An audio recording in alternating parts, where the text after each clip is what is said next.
Wakalolo, ale, o le mafuanga lava lo fifia o te awai le tula o le fifai loina, o le ngalwega o le whiangai mao, i tōru i o taro.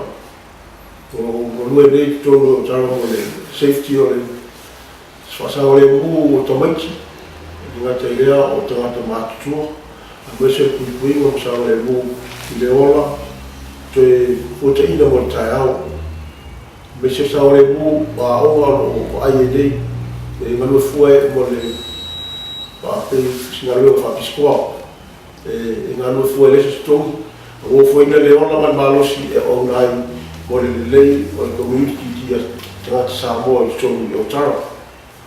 E whangaina le ao mo le pō, e ngalua ai mo le pui a me se lava mo le mulai mo bia o tangata New a me se lava pisoa mo tawiti a wale le lei, e se mai ai mai tūlanga o a mea ta o le ai, a inga, a me se o karesia me umalawa e tau pui mai o le lei, mai mambia o lato a inga, a me se nofo i tōru musi lei. E me leo te fifia e whai noa le ngā lewa e whai, e mo le tau winda, o le ngō le lei, o sāpo i tōru musi lei, a me se mo le lei o musi la ato. O le te sili po, o la se mea whai me musi la ia te o, a sili fo e, o la sa o wabea e whai me musi la, mo le lei po lula. Ia, whaftai la whakavia le. I want to say to the youth, while I'm here at the community, for the Tongan community, every parent can look after their kids and they focus to take them to school and have to study to have a degree for their future. But some they listen and some they don't. Please go to school, don't waste your time coming around and taking and breaking something around here. When the swing break down, the money from the pocket of your parent can be coming into the company to fix the swing. Oh, okay, we don't know that, yeah. Tēnā koutou. Ono tāku whakaaro ko ngā mātu ngā whaia. Tia ki mo koutou tamariki i ngā rā katoa. Kau e noho o te puaritanga. E tipato mo tāku tamariki i ngā rā katoa.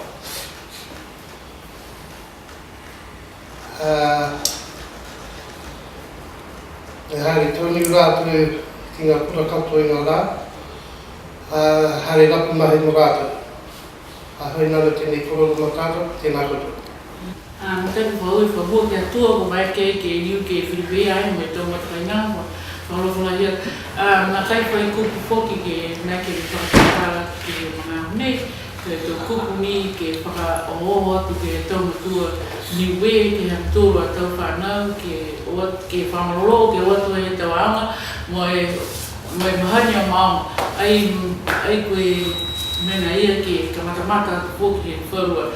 Tau taki kai longa ai whoki tau wharinga hua nā ke watu e tau mamatua, ke kume e tau ramatai, ke tunga e tau CAP, moroa e tau whanau ke watu e ke tau anga, ke eke ala tōru mo tau tangata hata ki mai ke hata tōru a tau mui ke rata mai tau mga aho ne toi mai mua.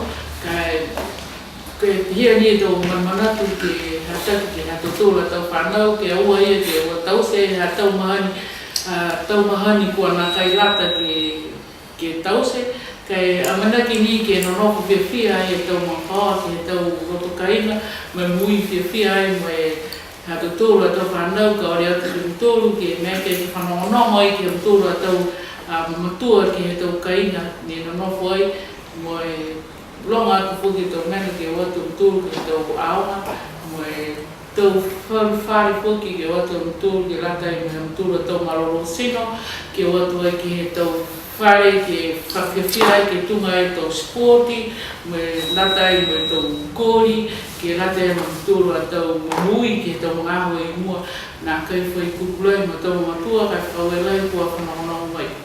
Turo. We're giving a message to our young people, especially to our Kukaran young people.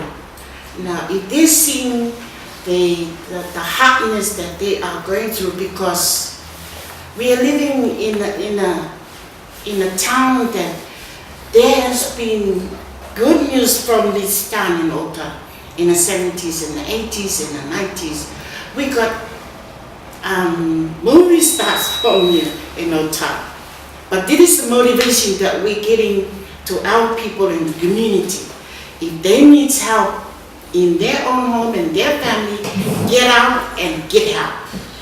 And the motivation to our young people, get education, and if you needed help, find help where you can and get help to be educated in whatever training they are looking.